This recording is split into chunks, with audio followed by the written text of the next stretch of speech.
Hello, and welcome to another episode of my Northstar Talks Politics series. This is a playlist, although each video somewhat stands on its own. If you're new to my channel, you can check out the whole playlist. It's on my channel, listed under the playlist tab. For those of you new, welcome. Those returning, welcome back. Won't go into a great deal about myself, but I will say I am disabled, long COVID, so I don't always think the most quickly.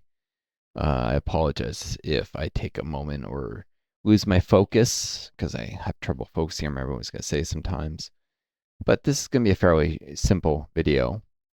Some of you may have caught what was on the bottom of the screen there for a second. A hint, this video, and probably the title as well, electoral reform is the first step. Quite simply, American democracy is failing. There's no question about that. We see greater and greater levels of authoritarianism. We see brutality towards protesters from both Democrats and Republicans. We see Trump with his unhinged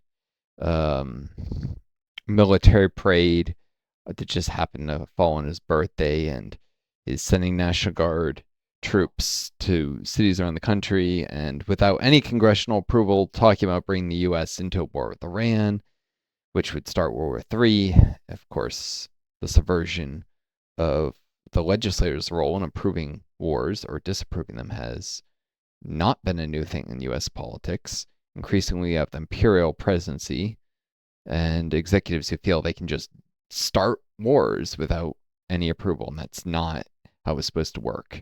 America's founding fathers envisioned no standing army, and they therefore believed that to start a war, the Congress's power of the purse and to declare war would be pivotal. Of course, now the U.S. has a standing army. That's slowly subverted democracy. It allows the president to launch aggressive actions that will pull us into war. There are retaliations against those aggressive actions, regardless of what the Congress wants. And then the Congress is just stuck choosing how much to fund these wars the president can start without any kind of approval. And while democratic norms have sometimes prevented the president from operating that way, this is increasingly not the case, especially in the Middle East, with the so-called war on terror being used to subvert any democratic norms. We need to fix this. One of the simplest things that we could do would be proportional representation and ranked choice voting to help move things back towards real democracy in the United States. Now, mind you, this is not a cure-all. Heads up, I'm a democratic socialist, and I will tell you, you're not going to save democracy this way. The power of the billionaire class is ultimately far, far, far too great for a few tweaks to the way the electoral system like this, for a few tweaks like this to save democracy then. But it can buy its time. It can slow the rate of things getting worse. And it can enable movements alternative to the two-party system. And it's rare we have a two-party state, which I intentionally use that phrasing in parallel to one-party state, because a two-party state is really no more democratic than a one-party state in the end. It's far too easy for a group of billionaires to buy off both of two parties and prevent any new parties from forming that might refuse to be bought. And they had hundreds of years to buy off these two parties because the system is static and there hasn't been any change in the parties since the formation of the Republican Party around the time of the U.S. Civil War. So it's been over 160 years since we got the two parties we have now. And the Democratic Party has been around even longer. The elites have had over 200 years to subvert the Democratic Party. So, and it is deeply, deeply subverted. For instance, besides all the illegal coups and military actions that Democratic presidents have launched over the years, and the way that the Democratic Party has purged Bernie Sanders supporters at various times and rigged the primary against him, and controlled what kind of issues can even be discussed in the first place. And Sanders is hardly a shining example, someone who's an alternative to neoliberal capitalist politics. He's just the best that we've even been able to have under this two-party system for the most part. And third parties can't get off the ground because they have a spoiler effect. Because if you have a close election between Democrats and Republicans and people vote Green, then even though the majority of people might have voted Democratic or Green, the Republicans will win because of the spoiler effect. You cannot have real democracy that way. You get wasted votes. You get people gaming the system, not voting for the party that they really support. And parties, if they're able to get their feet under them, under a system that doesn't have the spoiler effect, then they can make their case and win over voters who might not have voted for them anyways. That is, people who authentically support the Democrats or Republicans because they've never heard the case of, say, the Green Party being in a presidential debate, but might have been convinced if they were. The Green Party, the Working Families Party, the various socialist parties in the United States, proportional representation and ranked choice voting, as I was saying, would just be first steps towards restoring democracy in the United States. Proportional representation refers to any electoral system under which subgroups of an electorate are reflected proportionally in the elected body, to quote Wikipedia. The concept applies mainly to political visions, political parties among voters. The aim of such systems is that all votes cast contribute to results, so that each representative in an assembly is mandated by a roughly equal number of voters, and therefore all votes have equal weight. Unlike other systems, a bare plurality or scant majority in a district are all that are used to elect a member or a group of members. Under other election systems. PR systems provide balanced representation to different factions, usually defined by parties, reflecting how votes were cast. So if you have 35% of voters vote Democratic Party, 30% vote Green, and 25% vote Republican, you won't see the Democrats sweep and be the only ones represented. You'll see 35, 30, and 20 as the distribution of votes in the House of Representatives. Now, there are usually electoral thresholds, so it's not perfect, but as it says, exact proportionality is never achieved. Very, very, very, very, very niche ideologies might not see any representation, though that you can see more representations of parties that don't have a lot of votes by expanding the House of Representatives, which is much too small and artificially kept its own size over 100 years ago, or about 100 years ago in the United States. Let's really quickly freaking get rid of this.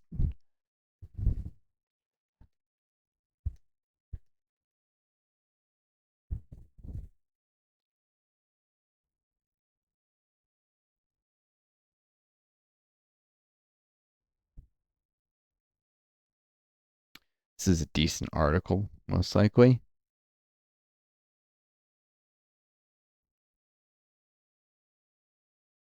So the Pew Research Center might actually have more in-depth reporting.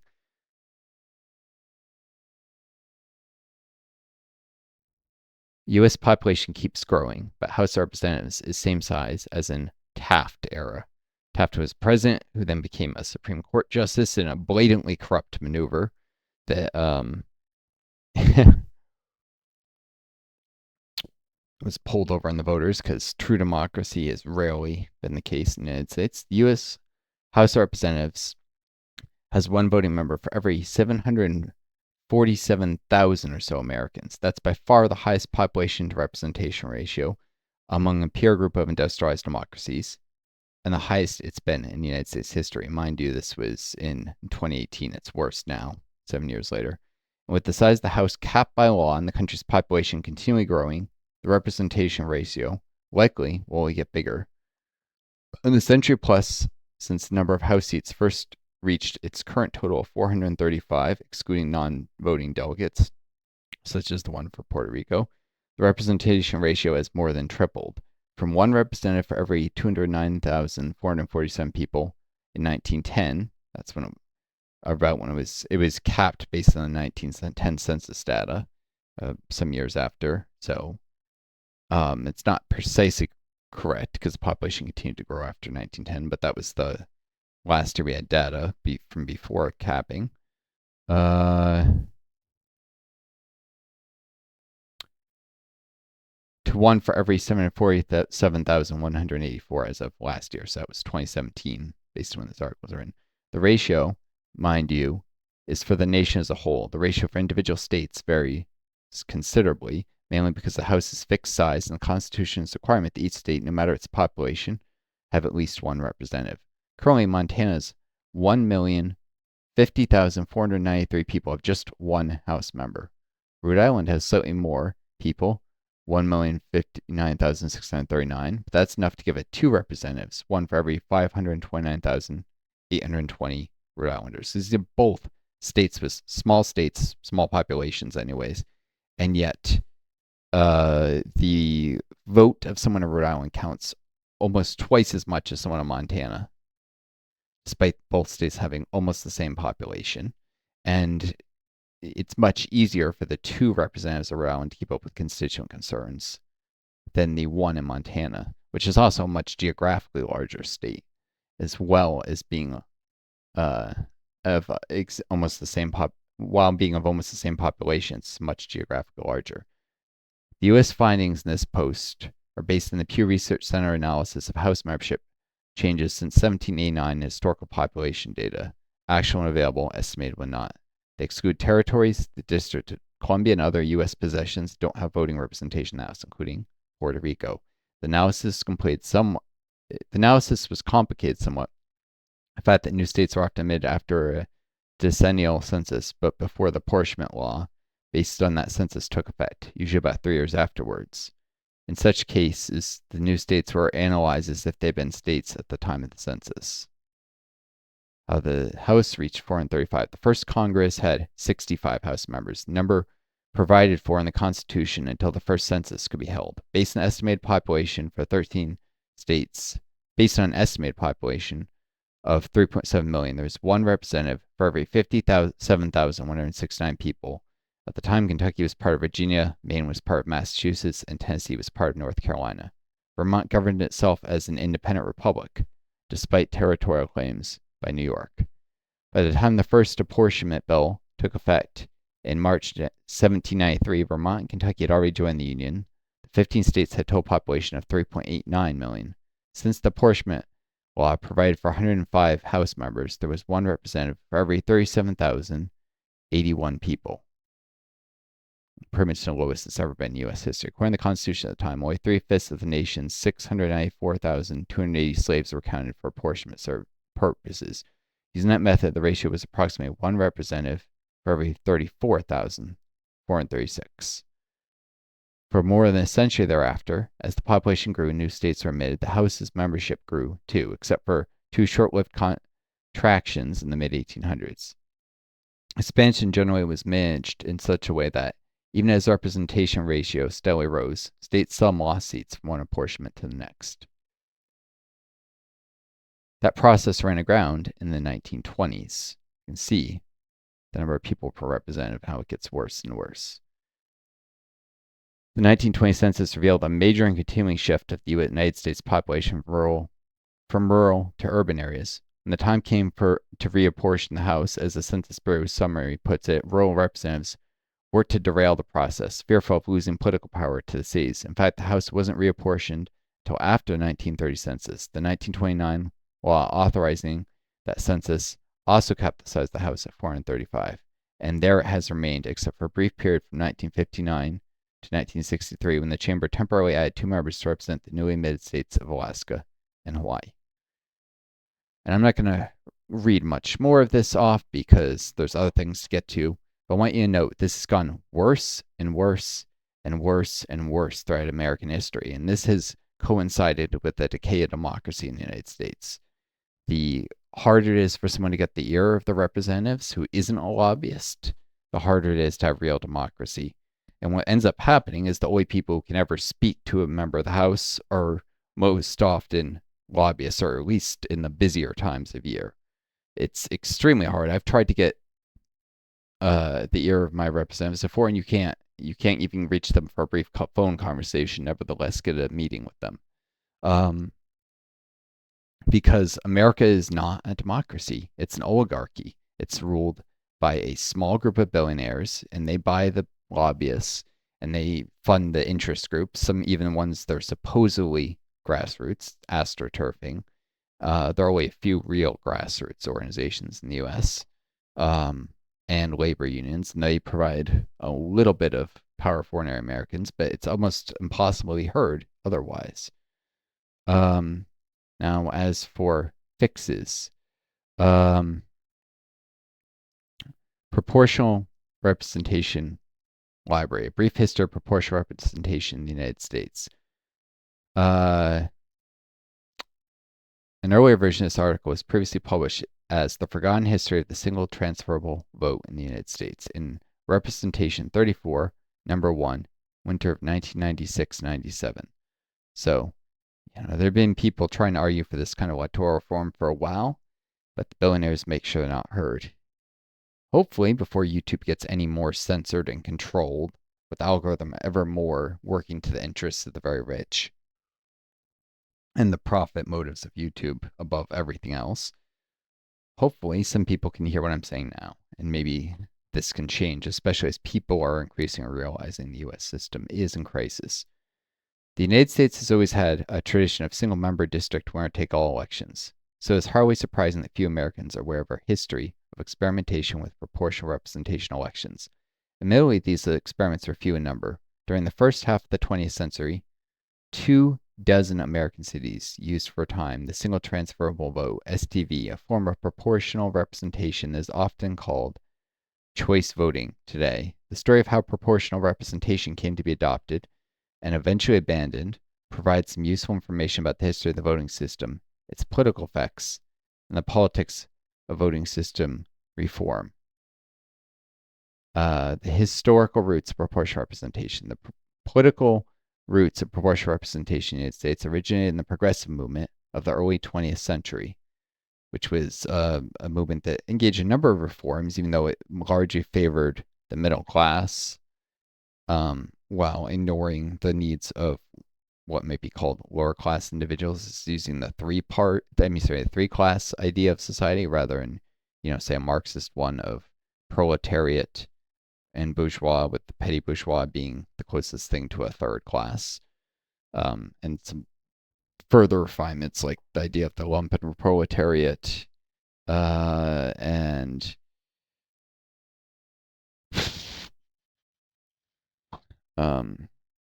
sometimes people adding in stuff like the idea of a professional managerial class, which shows up in non-Marxist representations of class. There are different ways to represent class, but they didn't represent the vast majority of the population. They mostly took the side of the middle class against the rich. Back when the middle class was even smaller than it is today. An alliance of certain elements of in Marxist theory, the bourgeois, there were certain groups of the billionaire class who sided with the middle class against other elements of the upper class.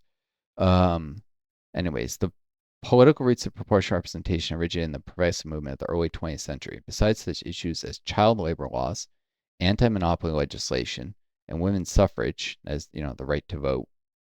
Suffrage means the right to vote. Progressives were also interested in government reform. Many were particularly concerned about the corruption in urban governments. Large cities were often were dominated by party machines, of which Tammany Hall in New York City was the most infamous, deeply corrupt Democratic Party machine in New York City at the time. Bribery, kickbacks, favoritism, and voting fraud were rampant in these cities. The progressives wanted to clean up these cities and blunt the power of the party bosses. The urban reform program includes such things as the nonpartisan ballot and replacing elected mayors with appointed city managers. Yeah, because it was favoring the professional managerial class, and that's not really democratic, replacing someone elected with someone appointed. Some progressives also added proportional representation to this reform agenda. They argued that winner-take-all, single-member district elections served to reinforce the power of urban political machines. It was not unusual for machines to win almost all the seats on city councils, based on only 50 to 60% of the vote. proportional representation was seen as a way to break these one-party monopolies and to allow for the fair representation of a variety of political parties. The proportion, this is one way of putting it, but really the progressive movement was aligned with the Republican Party, which back then was much more left-wing than it is today. And was trying to break the stranglehold on power, usually by Democratic Party political machines in cities that were undemocratic. Because there's no question around the time of the progressive movement, the Democratic Party was the more corrupt of the two parties in the United States, just as the Republican Party is almost undoubtedly the more corrupt party today. But they're both corrupt, and they're both, on average, more corrupt. The Democrats aren't much less corrupt than they were back then, really. And the Republicans are far more. The Proportional Representation League of the United States was also instrumental in promoting the use of proportional representation. Founded in 1893, the League soon followed the lead of English electoral reform groups and endorsed the single transferable vote as the most preferable version of proportional representation. The League eventually began to enjoy some political success when it decided in 1912 that its most realistic goal would be to promote the adoption of proportional representation on the city level. Cities presented the fewest legal and procedural obstacles to proportional representation. Also, a small, dedicated group of people, because there's less money and population, everything floating around a city can actually achieve some change more easily when they're outnumbered and suppressed by the rich, as they were, because the political party machines benefited the rich enormously. The League eventually began to enjoy some success. Cities presented the fewest obstacles. Usually the cities would only need to change their charters to adopt proportional representation elections. This change could be made by referendums that would be voted on directly by citizens, therefore avoiding the need to convince government officials to pass this reform, to convince officials to give up on the corrupt system that was making them more powerful and unaccountable to the voters. Proportional representation, and let me take a moment to slight commentary on that. Politicians are, as I'm sure many people know, deeply corrupt. And this is part of the problem with any electoral change in the United States today. This is why democracy has continued to get worse and weaken and been replaced more and more by oligarchical influence within the United States, to the point where the U.S. is definitely not a democracy anymore. It's an oligarchy. The republic has eroded because in order to get many changes through to the system, you have to convince the very politicians who are benefiting from that broken system to change it, and they're not going to do it. This is why there needs to be more elements of direct democracy in the United States. This is why we need public financing of elections, so that the representatives are less beholden to billionaire donors in the first place. And this is why, in the long run, we need socialism, because you cannot stop the billionaires from controlling and manipulating elections. You can reduce their influence, but to really break this power, you need to nationalize the largest corporations, or break them up into networks of workers' cooperatives, or break them up into a series of locally owned companies that are owned by like the cities and states where they're located, which is different from national approach, because it makes it easier for people to have influence.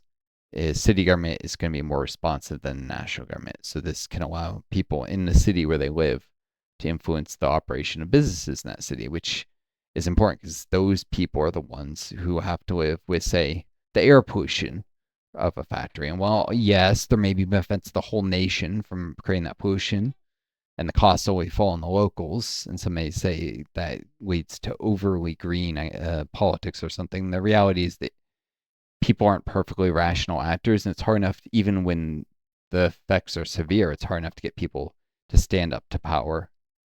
So you're not going to really have politics that are more green than the actual issues merit. If anything, it's still not going to be enough.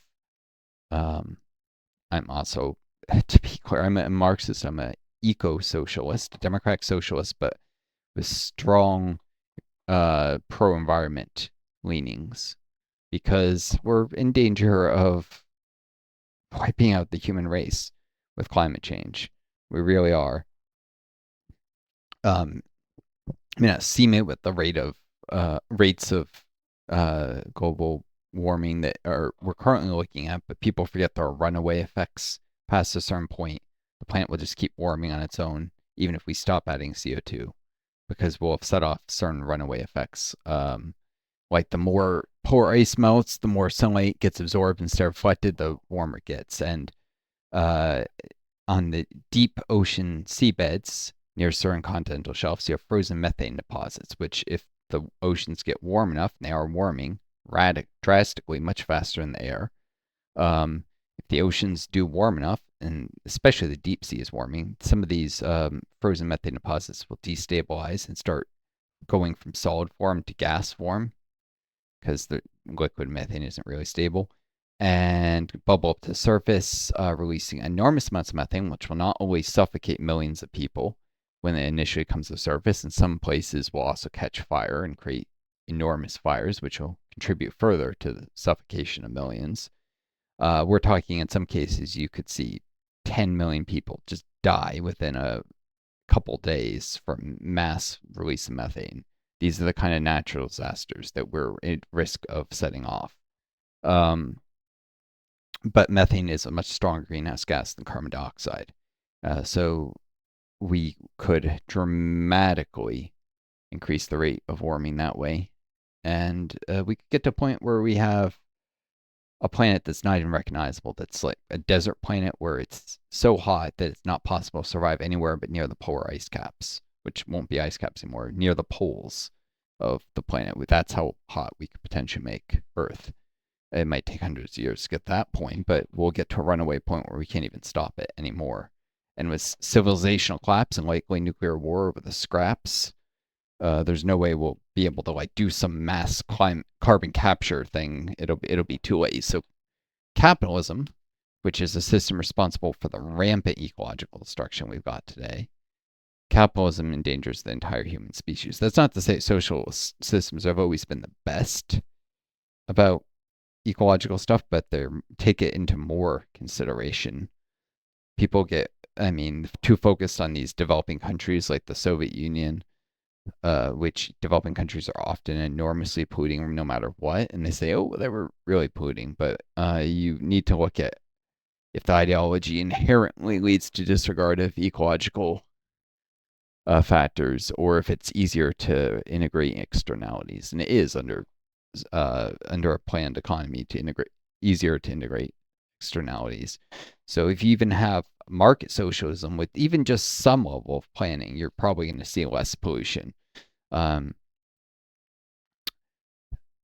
And you can also coordinate towards overarching strategic goals. But people have this illusion the Soviet Union was an economic basket case that didn't grow, and that's a lie. The Soviet Union's long-term GDP growth rate was actually higher than that of the United States.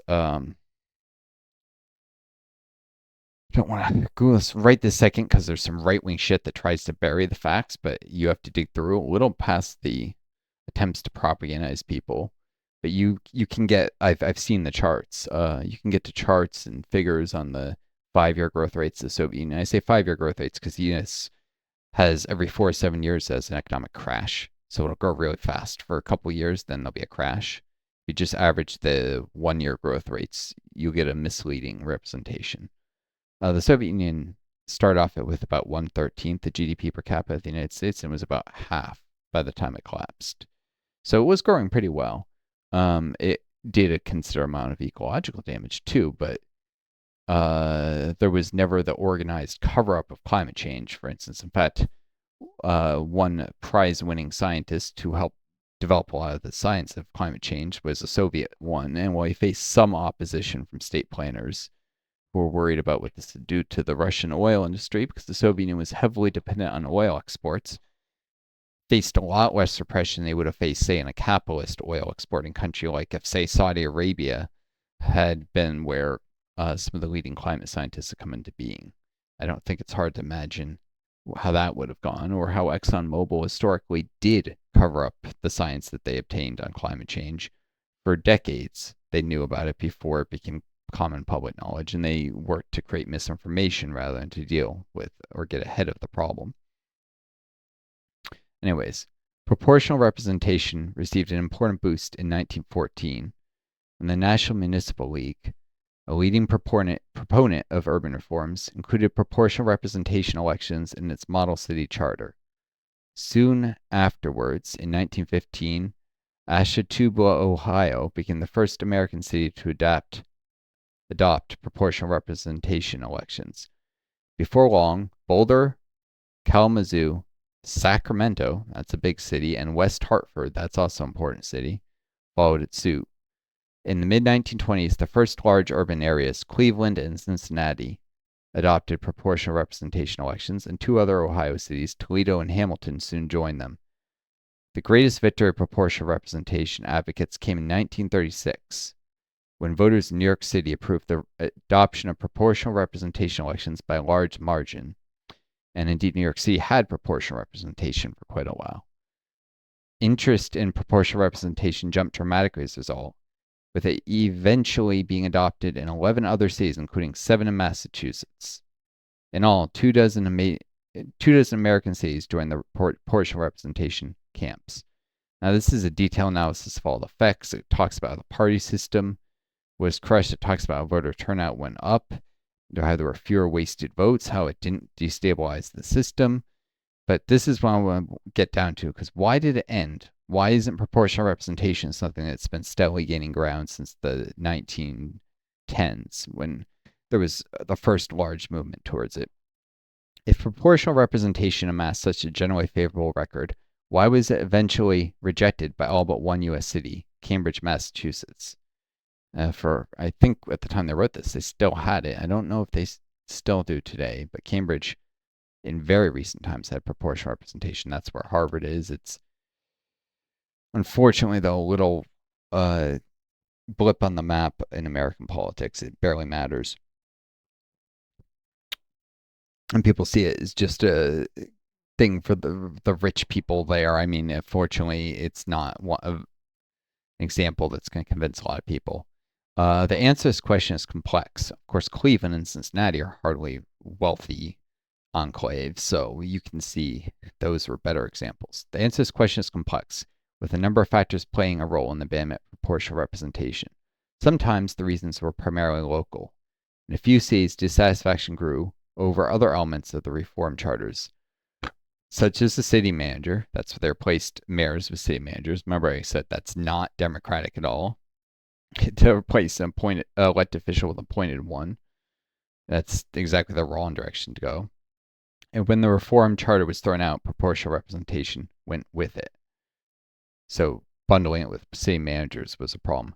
However, there were several common factors at work, and many of the cities abandoned proportional representation. For instance, the system universally came under attack from the politicians and parties who lost power and privileges, including how this would allow third parties to break in, mind you.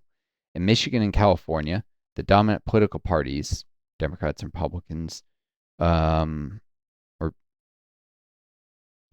the most dominant was Democrats in the states in this day and age, dominant political parties mounted legal challenges, and the courts in these states ruled that proportional representation violated their constitutions.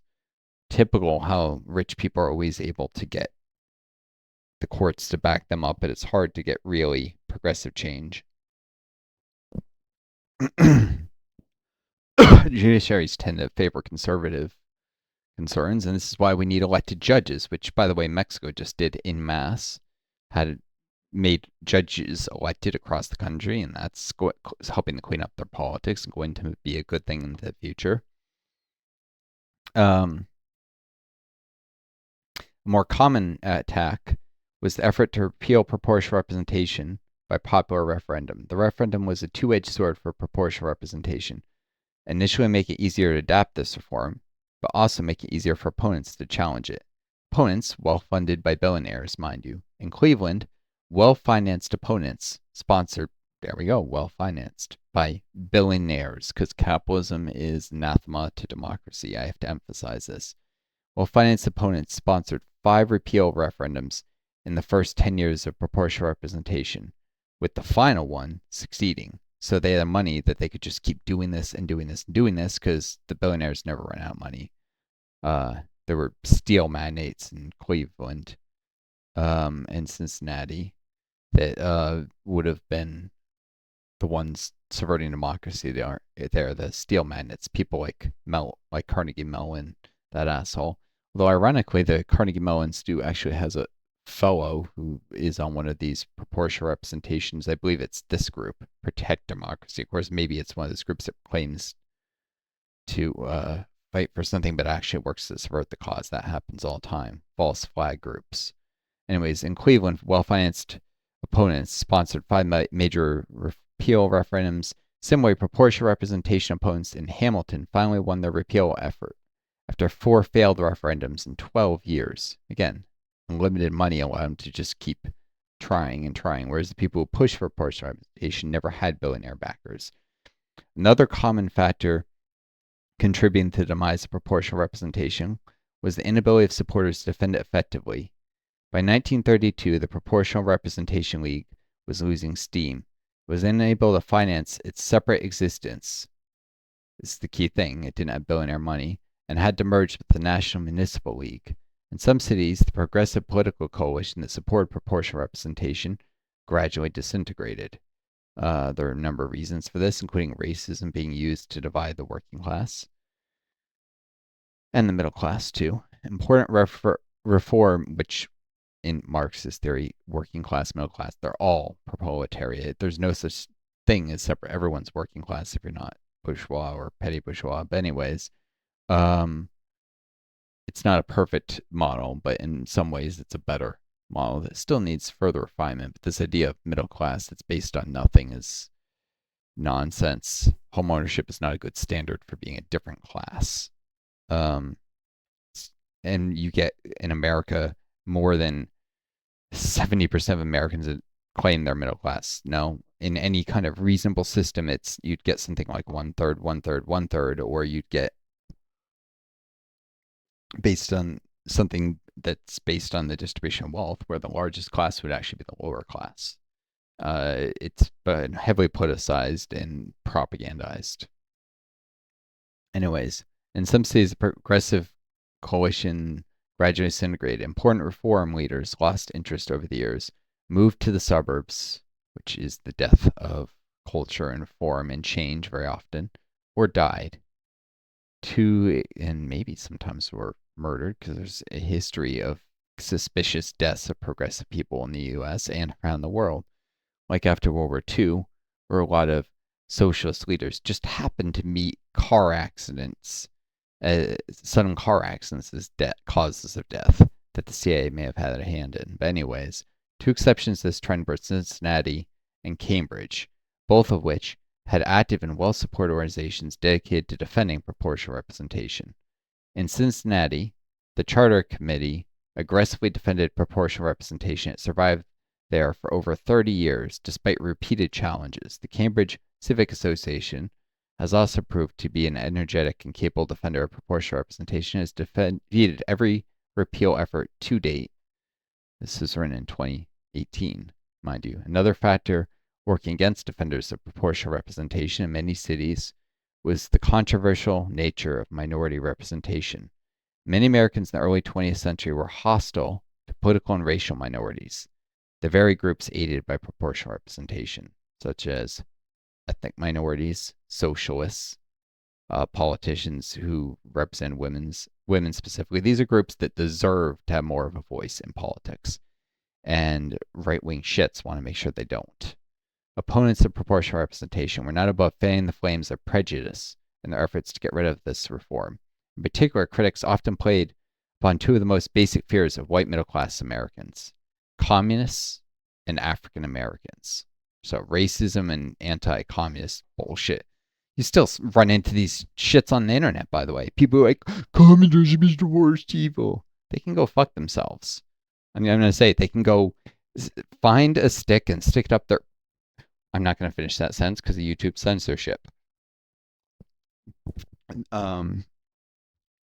These people are just disgusting. They fan hatred for a group while understanding nothing of the ideology and demonizing and creating strawman arguments against socialism. They understand nothing of what socialism is. Now, I'm a democratic socialist. I am not a communist. I'm not a Marxist Leninist. There are legitimate criticisms of Lenin's theories, particularly the idea of democratic centralism, which says that socialists all merge into a single party. But you can see how that runs at odds with something like proportional representation. It's why you don't see many communists actually pushing for it, because they don't actually like the ideas of proportional representation exactly all that much. Maybe as a means to end, but they would want to get rid of it in the end because they want everything as one party. And a one-party state is not democracy any more than a two-party state is. You need multiple competing socialist parties for it to have a healthy socialist system. The Soviet Union, well, economically, it was much healthier than people claim it was. And people will look at the crises at the end. They look at the shortages and they look at pictures of bread lines and stuff at the very end. And they forget that it wasn't like that until right before the Soviet Union collapsed. And that was part of why it collapsed, is because of an economic crisis that Gorbachev's reforms made much, much, much worse. So he tried to liberalize the economy, move it towards capitalism. And moving towards capitalism is actually what destroyed the Soviet Union and destroyed their economy. It wasn't having too little capitalism, it was having too much. It was having too much market influence. Suddenly adding all these market forces into a system that existed just fine and grown quite well without it. The best thing Gorbachev did was try and create workers' cooperatives everywhere. But he did that so that workers' cooperatives are more commonly part of market socialism. They're part of a system where everything is still determined by the sale of goods for profit. Just the profit isn't going to bosses, it's going to worker-owned businesses. Workers' cooperatives were actually quite destabilizing into the Soviet economic system because it had not had market forces before. It would actually move things in a more positive direction and stabilize something like the U.S. economy, because the U.S. economy has been operating on market forces forever. And private ownership and consolidation are actually deeply destabilizing to the U.S. economy. Having a handful of billionaires with immense power and wealth who can easily move their factories overseas, as opposed to workers' cooperatives, which are far less likely to move factories overseas, has actually destabilized the economy and contributed to deindustrialization. So, the U.S. economy would be more stable with workers' cooperatives, but the Soviet economy is far less stable because planned economies are more stable than workers' cooperatives-based market socialism. And introducing workers' cooperatives in a hurry with very little preparation, at the same time as political reforms to the press, which the guy Gorbachev stuck in charge of his press reforms was secretly an anti-socialist, anti-communist, who even wrote in a later memo that he was trying to tear down the Soviet Union and destroy communism from within, and make the Soviet Union capitalist. Indeed, he succeeded in that. And this guy went and would encourage newspapers to only write the new newspapers that are being formed with the opening up of the media landscape, to only write criticisms of the government, and secretly worked with foreign intelligence agencies to have pro-capitalist newspapers getting outside funding operate in the Soviet Union. And a lot of these newspapers spread racist bigotry. Racism was one of the things that helped destroy the Soviet Union. And racism, a whole bunch of workers' cooperatives spring up like mushrooms, which workers' cooperatives can be a good thing, but you kind of got to bring them in a little bit gradually. It's still a big change the way a system runs, especially one that was to move from century planned socialism to market socialism is still hugely destabilizing, and that's what Gorbachev tried to do. And then he introduced some completely capitalist reforms too that weren't even towards market socialism. Yet he didn't have a coherent set of reforms. Some of them worked against each other, and he had people in his administration who were trying to sabotage the whole thing. It was a disaster, and that's what collapsed the Soviet Union in the end and created shortages of nearly everything people needed, from food to clothing. And then people think that's what the Soviet Union was always like because capitalist propagandists and newspapers owned by billionaires proceeded to make people think that was the case. They lied to the public, essentially, in the West, who didn't live there, had probably never visited the place, so they couldn't tell that they were being lied to. Anyways, so In particular, critics often play upon two of the most basic fears of white middle class Americans, communists and African Americans. In Cincinnati, race was the dominant theme, and as it often was in the Rust Belt, with racism dividing the working class. Race was the dominant theme in the successful 1957 repeal effort. 50 is much more racist time than today. The single transferable vote, which is not to say there isn't still a lot of racism there today, especially deindustrialization feeding that. The single transferable vote had allowed African Americans to be elected for the first time, with two blacks being elected to the city council in the 1950s. The nation was also seeing the first stirrings of the civil rights movement, and racial tensions were running high. Proportional representation opponents shrewdly decided to make race an explicit factor in their repeal campaign. They warned shrewdly? No, this is typical bullshit for right-wingers. They do this, they use racism to divide people all the time and get them to vote against their own class interests. They warned whites that proportional representation was helping to increase black power in the city and asked them whether they wanted a Negro mayor. God, such terrible racism.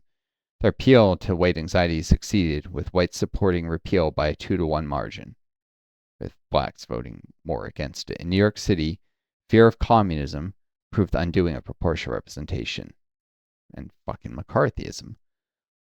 Although one or two communists had served in the proportional representation elected city council since 1941, it's quite a while. By the way, while we're on the subject of New York City, Albert Einstein, who lived in New York for a while, was a communist. He was a Marxist, not a Marxist-Leninist, so I guess more similar to myself. He never identified as a Marxist-Leninist, but he did identify as a socialist and a Marxist on numerous occasions, and he helped create a newspaper in New York City that still operates today. Monthly Review. You can still read their articles online. In fact, heck with it. Let me show you.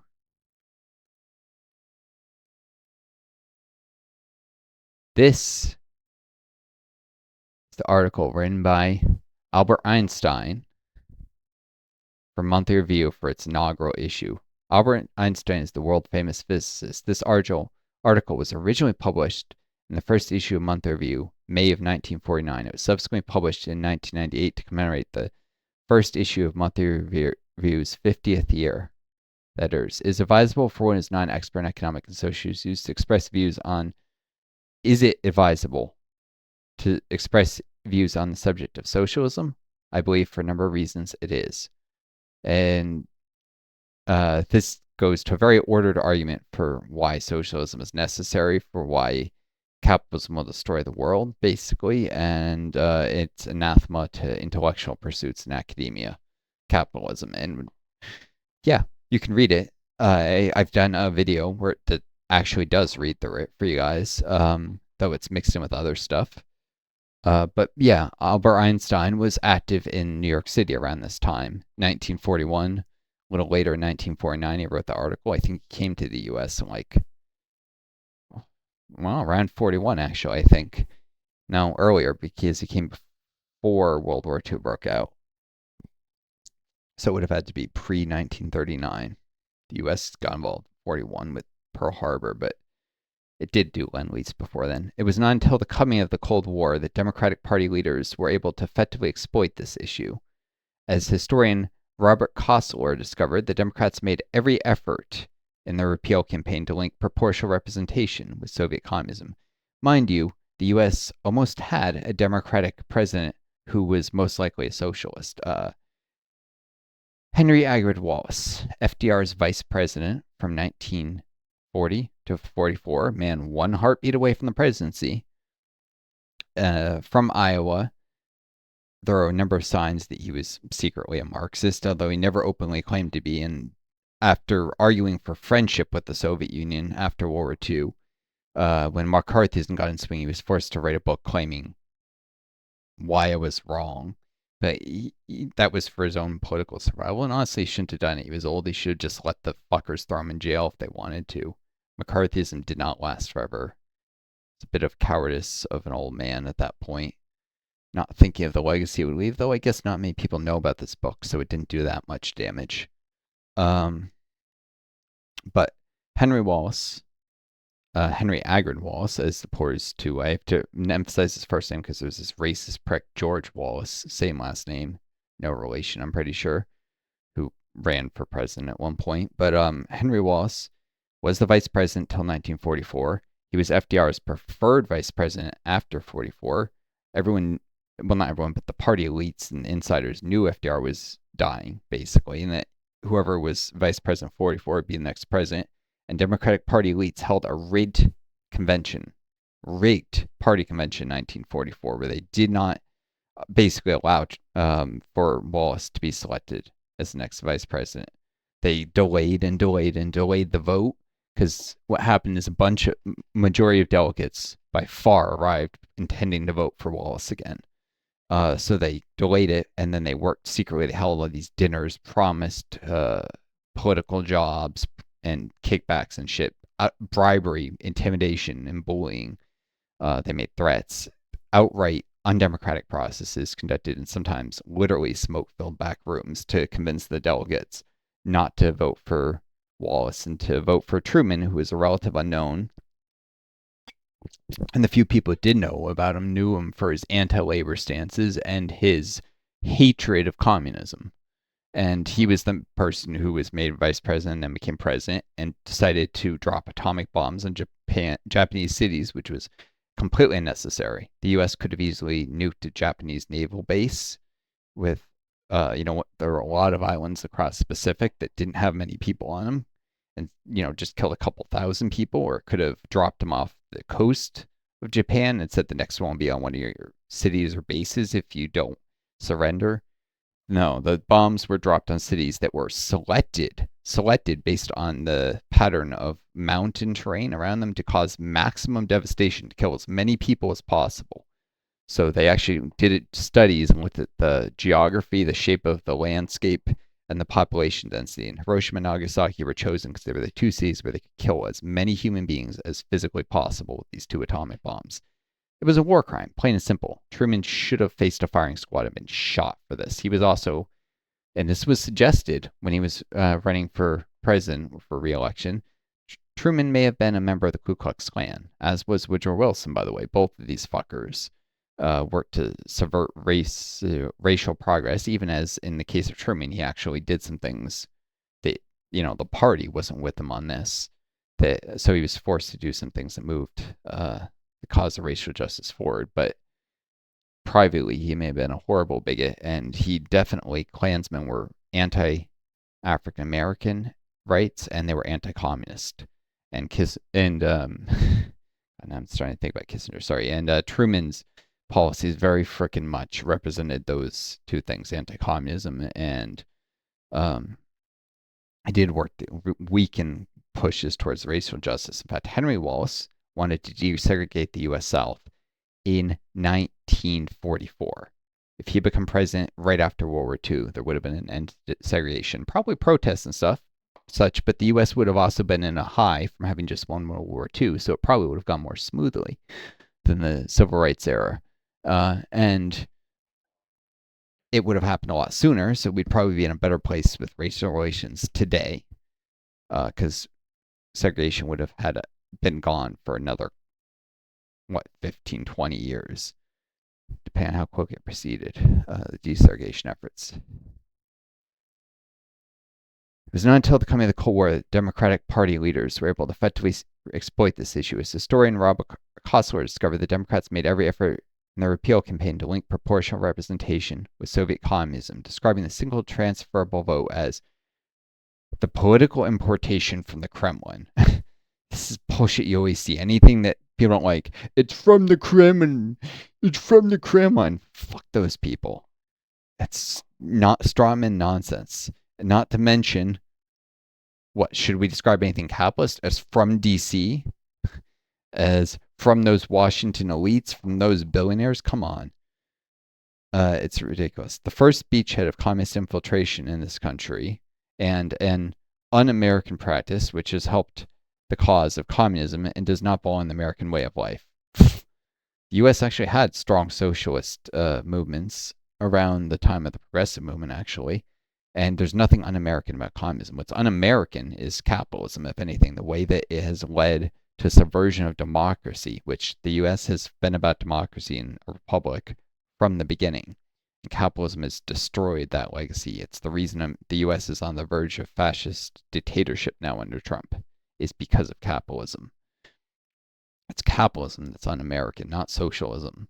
And yes, Marxist Leninism has some problems, but people always point to Marxist Leninism as a boogeyman so they can avoid talking about any of the other forms of socialism that exist. And yes, Marxist Leninism is the most numerous socialist group, but that's because socialists face so much repression.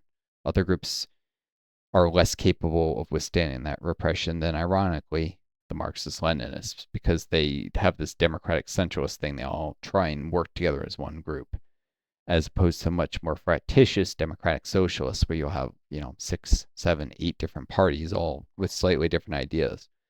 But if in the absence of repression, that can be a good thing. It just has more trouble when there's repression, political repression. This Red Scare campaign resulted in the repeal of proportional representation by an overwhelming margin.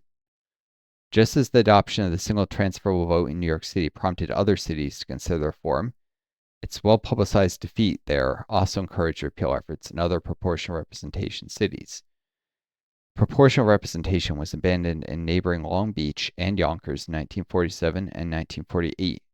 Repeal campaigns also won in Boulder, Toledo, and Wheeling. Boulder, Colorado? Maybe? 1947.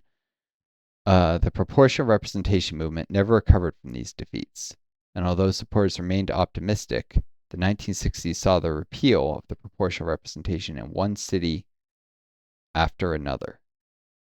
By 1962, only Cambridge, Massachusetts retained the system. While the repeal of proportional representation in these cities, American cities, is often taken by opponents as evidence that the voting system failed, proponents argue that it's more accurate to conclude that this system was rejected because it worked too well. They noted that proportional representation worked well in throwing party bosses out of government, bosses who never relented in their attempts to regain power, and it worked well in promoting the representation of racial, ethnic, and ideological minorities that were previously shut out by the winner-take-all system. For advocates of proportional representation, then, it was the very political successes of the system that set the stage for the political backlash that was effectively exploited by its opponents and eventually led to demise in most of these cities. Keep in mind, people have this bullshit argument. It's very popular among right-wingers, among capitalists, among people with brain-rotted lack of political consciousness, like my mother, by the way. If you want a terrible political take on any issue, you can take it to her. You're guaranteed to get a horrendous political take. Or her brother, actually. They got an uncle who's the right total fascist. But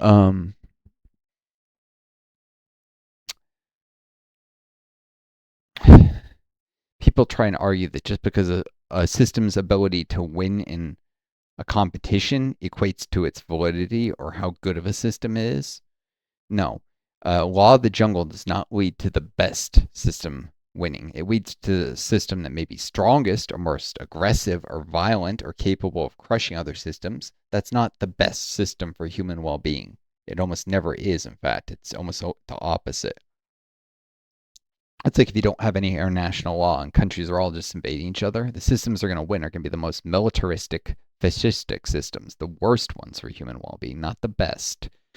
But people who are currently on top of the world always like to claim that they're there by their own merit, that the systems that they support are the systems they're in power because they're the best systems, not because they violently crushed any opposition, just as the U.S. carried out coup after coup after coup after invasion of communist countries, for instance, not because the Soviet Union was always a much, much, much weaker, less populous country in the United States that never had a fighting freaking chance. I think it was a country of 120 million with 1/13 of GDP per person of the United States when it was founded.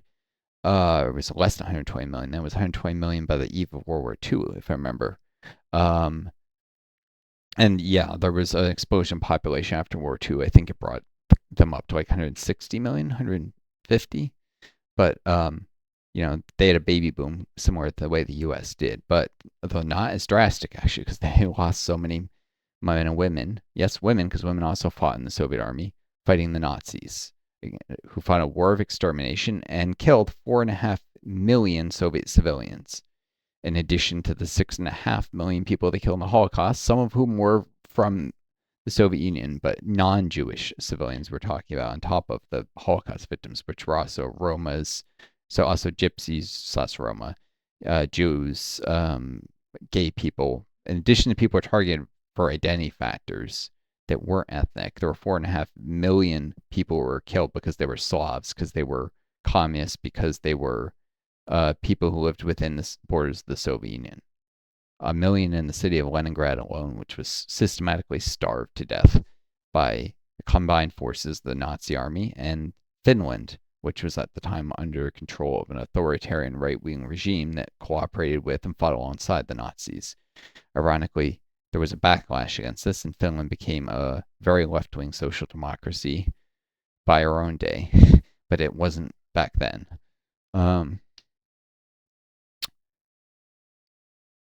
So yeah, saying, oh well, the Soviets lost the Cold War, it's actually impressive how close they came to winning it.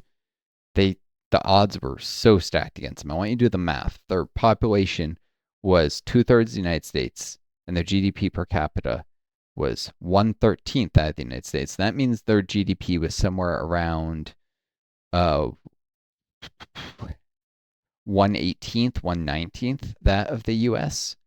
And they didn't have powerful allies like Britain, France, Italy, and West Germany after World War II. The vast majority of Australia, Canada, the vast majority of the world's money, population, and power were all on the side of the capitalists, and the Cold War could have gone the other way. It almost did if the Soviets hadn't destroyed themselves, the Gorbachev's reforms. It was being predicted initially in the 60s that they would surpass the U.S. economy by the 2030s. And later, after they hit their economic crisis with the end of the Bretton Woods global banking system, that Nixon tore that up in the 70s, and the oil crisis, which remember they were a major oil exporter, and that actually screwed with oil exporting countries, not just the countries that import the oil. They probably would have surpassed the U.S. economy sometimes between 2050 and 2070. So it still wouldn't have happened even today, but they'd be getting closer. And we know these things are possible because China has already surpassed the size of the United States economy with a system that has heavy, heavy socialist influence in it. It's not unspeakable or impossible for countries to surpass the United States, and one already has. And the Soviet Union would have as well, or would be on the path to doing so as well if it had not allowed Gorbachev's radical reforms to horrendously destabilize the system. It's a shame. Gorbachev many people would argue he was a good man who had the right ideas at heart, although I think they may be heroized him. In fact, he often gets heroized because he was the man who ended communism in the Soviet Union, and that makes him a hero of the West, ironically. But maybe he was misguided, but he may have even been a good person. His heart may have been in the right place, but he fucked things up terribly. And now we're in a capitalist dystopia. Russia is a horrendous capitalist. I have to emphasize this. Russia is capitalist now. Russia is capitalist now. I repeat this for all the trolls who will say they're not. Russia is capitalist and imperialist. And under Putin, authoritarian regime, they're now, fighting the war in Ukraine. And that is a direct result of the Soviet Union. That is a direct result of the U.S. fucking up the countries that used to be socialist, doing neoliberal shock therapy in Eastern Europe and in Russia, not helping them rebuild after the collapse of the Soviet Union. It's of the U.S. Funding the Al-Qaeda and the Mujahideen in Afghanistan to fight against the Soviets, which of course came back to bite us in 2001. I don't think that's at all difficult to see how that was a terrible idea. And yeah, the U.S. did not win the Cold War. It just failed to lose first. If it was still going on today, it's very likely that the U.S. would be the one that would lose because the U.S. would still be destroying itself with or without the Soviets around. maybe destroying itself a little slower with the Soviets around, because the U.S. would have kept more discipline in its politics if the Soviets were still a threat, but we'd still be on the path to Trump-style self-destruction. And yeah, and the Soviets would be laughing at us if they were still around today. Proportional, and maybe we could have seen, a democratic socialist government as opposed to Marxist-Leninists when the U.S. after if the U.S. were to have lost the Cold War, because the Soviets wouldn't have necessarily came and forced everyone to Marxist-Leninism if they won the Cold War. They're far, far less likely to have marched into the U.S. with troops or controlled U.S. politics the same way the U.S. worked to try and control Russian politics after the Cold War, which we failed to do, even though we're a much more powerful country. Proportional representation. Anyways, this is from Protect Democracy, that group.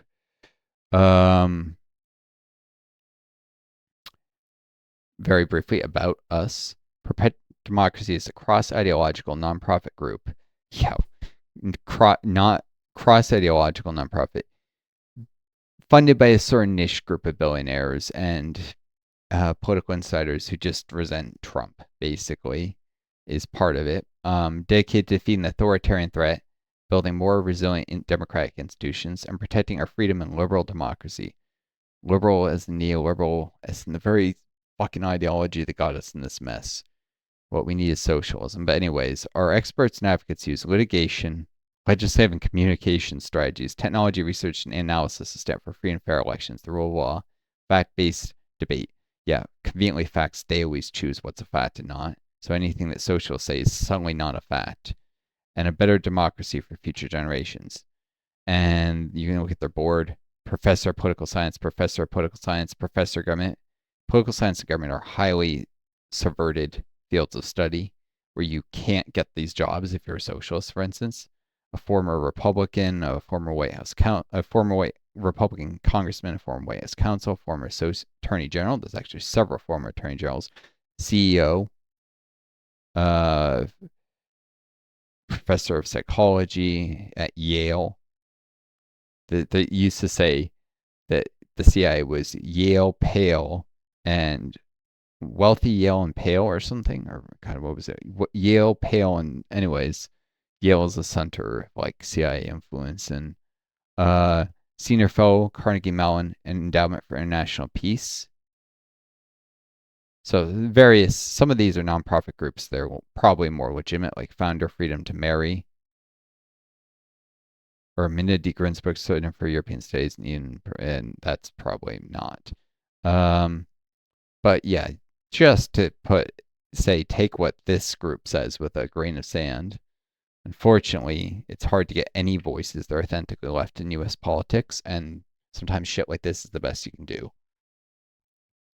Still, you should hear them out.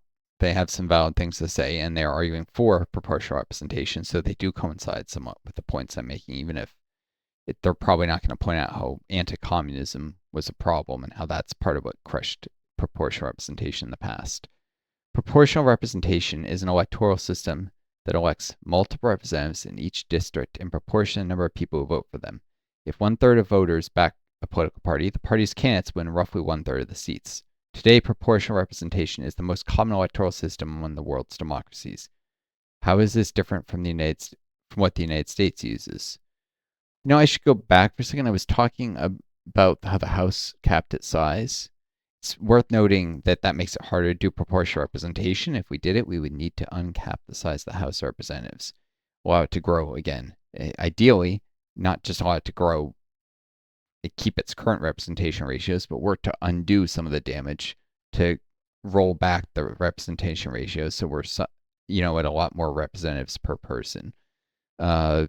Double, triple size of the House in a 10 or 20 year period at least, because it's much too small and it makes proportional representation difficult to do. How are you going to proportionally divide one representative, or two for that matter, that still only really allows for two parties to take seats at most? If you want to represent, 3, 4, 5 parties in a state, you need at least 3, 4, 5 seats, and you probably don't want just 3 for 3 parties. It would just be 1, 1, 1, and not represent that one party has more votes. So you'd ideally want 15 seats in a state with 3 major parties competing. So you need a bigger house is the point. And you may want even some at-large seats that represent whole blocks of states, especially in like the Northeast where the states are tiny. Where so you still elect local people for maybe a state, maybe they're House of Representatives members who are at large who represent the entirety of New England or the entirety of the middle states in the U.S. Like Pennsylvania, New Jersey, um, Delaware, and these people are then elected by proportional representation, and so you can get ratios that closely approximate the voting. So smaller parties can actually see representation in proportion to their numbers. Anyways, proportional representation is an electoral system that elects multiple representatives in each district in proportion to the number of people who vote for them. 1/3. Today, proportional representation is the most common electoral system among the world's democracies.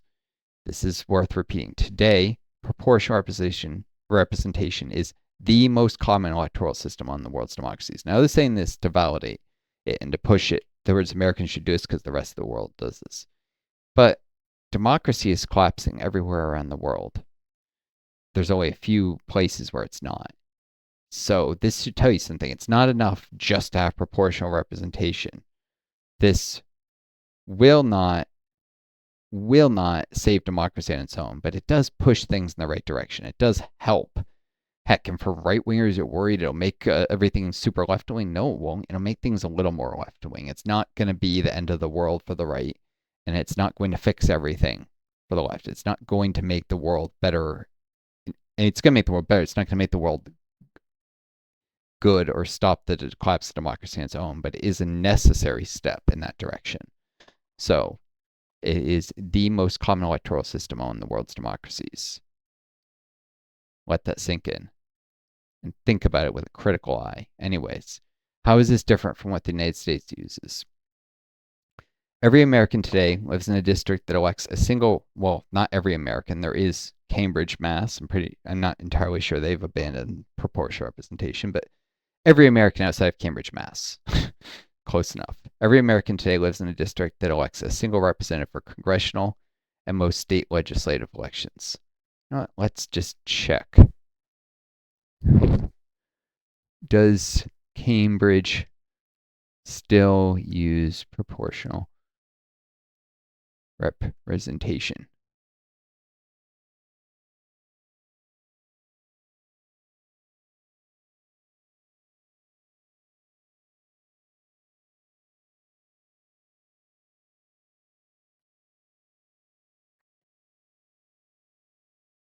Proportional ranked choice voting. Yep, Cambridge still does it. They mixed in some ranked choice stuff because you can mix elements of ranked choice voting into proportional representation. Obviously, you can't do proportional representation in the Senate, so you need to not do it in this U.S. Senate. That's where you would use ranked choice voting. And yes, that would make the Senate less democratic than the House, but that's always been the way it is in the U.S., that the Senate is a more conservative, oligarchical institution than the U.S. House of Representatives. This would be even more true if the House of Representatives was elected by a proportional representation with ranked choice voting elements, and the Senate was just ranked choice voting. They'd both be more democratic than they are today, but the Senate would still be the more conservative body. Anyways, every American today lives in a district that elects a single representative for congressional and most state legislative elections. Is checking the time. Oh, 1 hour and 13. I better hurry through here. Voters cast a vote for a candidate. One candidate wins, and all the others lose. This makes their elections winner take all. If a candidate wins 51% of the vote, can be less than 51%. You could win 49 or 48 and still win if there's more than two parties who are receiving votes. She wins 100% of the representation. Any voters who did not back the winning candidate are not represented in government by a candidate for whom they voted. This is, by the way, part of why the America's founding fathers did not want political parties to exist in the country at all. They wanted not a two-party system. They wanted a no-party system. In contrast, and that's something I've talked about before and even read quotes, America's founding fathers from the very beginning were critical of the formation of political parties. In contrast, proportional representation, of course, this is a flag of Massachusetts, which is the one place a flag of map, which is one place you still find proportional representation in Cambridge. Contrast, proportional representation uses multi-seat districts with representation allocated in proportion to votes. For example, in a six-seat district, if a party's candidate wins 51% of the vote, they would be expected to win 3 of the 6 seats. You ideally would want them to have more than half, which is where, say, you had 15 seats, maybe they would win 8 of 15, so they would, rather than 100%. Unlike with winner take all, under proportional representation, most groups tend to have at least one elected official representing their viewpoint in government. Not if you only have 2 parties, but of course, proportional representation allows more than 2 parties to exist. And this shows how, for instance, you could have Massachusetts with Republican, Green, and Libertarian Party representation in the state under proportional representation. The problem with winner take all, as opposed to being all Democrat, which is what it usually is, the problem with winner take all, according to scholarly articles, winner take all elections are causing or aggravating some of the most pressing problems undermining American democracy. These include, and you can click on each, get more explanation in articles to read, with biasing outcomes. With winner take all, 51%, and sometimes less of the electorate, wins 100% of the representation district. This leads to unrepresentative outcomes. For instance, despite a third of Massachusetts reliably voting Republican, Democrats control all 9 U.S. House seats. Likewise, in Oklahoma, while a third of the electorate votes for Democrats, all 5 of its House seats are Republican. They start with pointing out it could help Republicans because people too often claim that proportional representation is only an issue that Democrats want, and it would only benefit them. That's bullshit. And so they show how this would cause Massachusetts to have Republican congressmen, for instance. Gerrymandering. Winner-take-all systems are uniquely susceptible to gerrymandering, but in proportional systems, manipulating district lines for partisan gain is often functionally impossible. Multi-winner districts are simply too difficult to gerrymander. Want to get rid of gerrymandering? Adopt a system of proportional representation. If you make it difficult enough, then it becomes very obvious that someone's doing it, and you can also still, if you can break gerrymandering enough, the existing politicians don't have in their interest to maintain gerrymandering, so then you can pass laws to make gerrymandering literally impossible, and even have independent commissions that draw up district lines to make sure there's none of it. Disadvantaging minority voices. Winner-take-all elections uniquely disadvantage racial, ethnic, religious, and other political minorities, especially when they do not live in geographically concentrated areas, although district lines can be drawn to get around them, and with district lines deliberately drawn around them. So you can have a concentrated minority in a state, such as, I don't know, a bunch of Amish people living in a certain part of Pennsylvania, and district lines can be drawn so they're broken up and they don't get any representation. That's part of gerrymandering.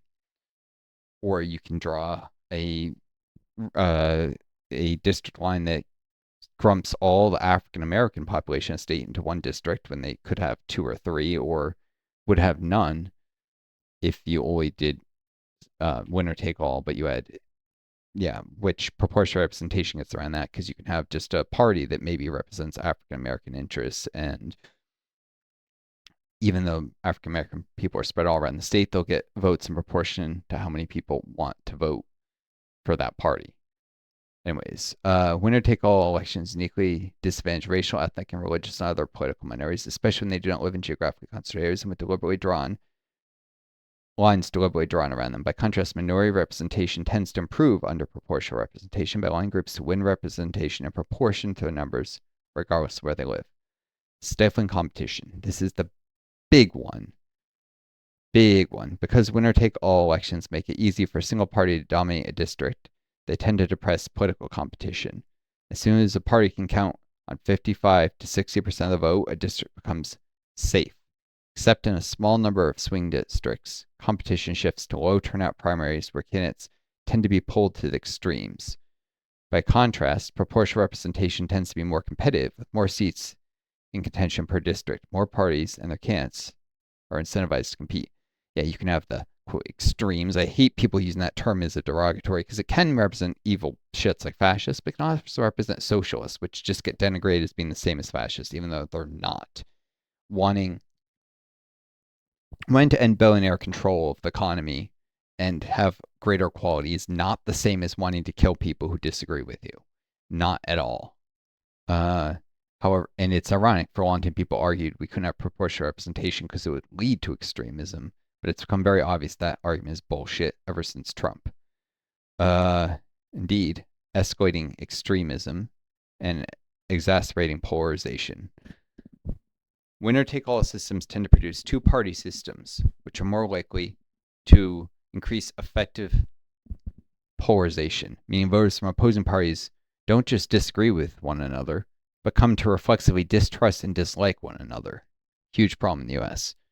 Just like people are growing to reflexively hate anything socialist too often. Because multi-winner, like especially older Americans because of Cold War propaganda, because multi-winner races create space for more than two parties, just as a few countries in the Cold War tried to carve out a third path that wasn't with the US or the Soviet Union, like Yugoslavia, and Sweden was moving that direction too, but abandoned it when it became obvious the Soviet Union was going to collapse in the 80s. Because multi-winner races create space for more than two parties, proportional representation tends to produce more fluid coalitions, which research finds helps to temper polarization. Indeed, escalating extremism, by definition, winner-take-all elections are high stakes. Marginal differences in support for either of two parties can mean total victory or total defeat. Politicians are often incentivized to do everything they can to beat their opponents, such as working hand in glove with genocidal regimes, such as fake news crap, such as taking massive money from defense contractors, even at the expense of problem solving, good governance, or maintaining democratic norms.